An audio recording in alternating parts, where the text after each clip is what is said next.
की पीठ पर डंक मारा, किंतु हर बार कछुआ अपना मुंह अंदर कर लेता। जब सांप का कछुए पर बस नहीं चला तो उसने कछुए से प्रार्थना की कि तुम मेरे मित्र को छोड़ दो। यह सुनकर कछुआ बोला, नहीं, तूने मेरे मित्र को डसा है, अब मैं भी तेरे मित्र की जान लूंगा। तू मेरे मित्र को छोड़ दे तो मैं तेरे मित्र को जीवित कर दूंगा। यह कहकर सांप ने काटी हुई जगह पर मुंह रखकर महेंद्रगुप्त के शरीर से विष खींच लिया और बोला, अब तो मेरे मित्र को छोड़ दे। कछुए ने जब राजकुमार को देखा कि उसे थोड़ा होश आ रहा है और उसका जहर उतर रहा है तो उसने कौए को छोड़ दिया। जब महेंद्रगुप्त को होश आया तब कछुए ने उसे सांप के डसने का सारा हाल सुनाया। कछुए की बात सुनकर तुरंत महेंद्रगुप्त के मन में साधु की बताई पहली बात खटकी। सोचा, साधु की एक बात तो काम आई कि एक से भले दो होते हैं। मन ही मन उसने साधु को धन्यवाद दिया और आगे बढ़ चला। चलते चलते कुछ दिनों के बाद जब वे समुद्र के किनारे जा पहुंचे तब कछुए के बच्चे ने कहा, मित्र, मेरा देश आ गया है। यदि तुम कहो तो मैं अपने माता पिता से मिलाऊं। उनसे बिछड़े बहुत दिन हो गए हैं, वे बहुत दुखी होंगे। महेंद्रगुप्त ने उसे जाने की आज्ञा दे दी और स्वयं रात को वहीं समुद्र के किनारे उस जंगल में ठहर गया। जिस जंगल में राजकुमार ठहरा हुआ था उसी जंगल में वहां से कुछ दूर ही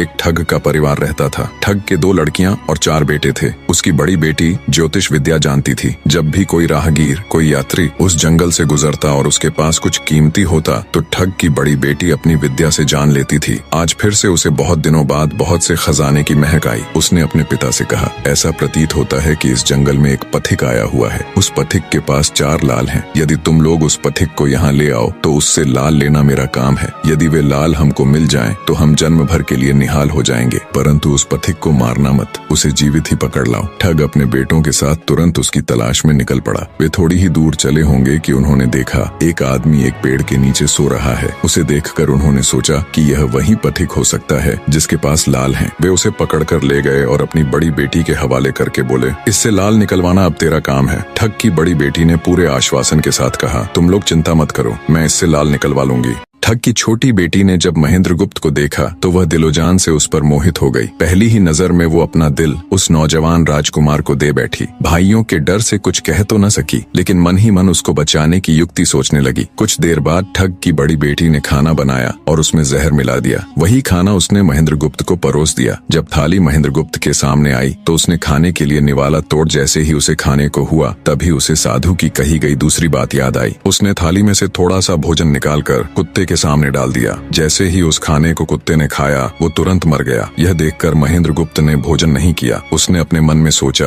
कि साधु की दूसरी बात भी काम आई। अपनी इस चाल को असफल होते देखकर ठग की बड़ी बेटी को गुस्सा तो बहुत आया, पर वो अपने गुस्से को अंदर ही अंदर पी गई। उसने महेंद्रगुप्त के सोने के लिए पलंग तैयार करवाया और उससे कहा, जाओ पथिक, ऊपर के कमरे में तुम्हारे लिए पलंग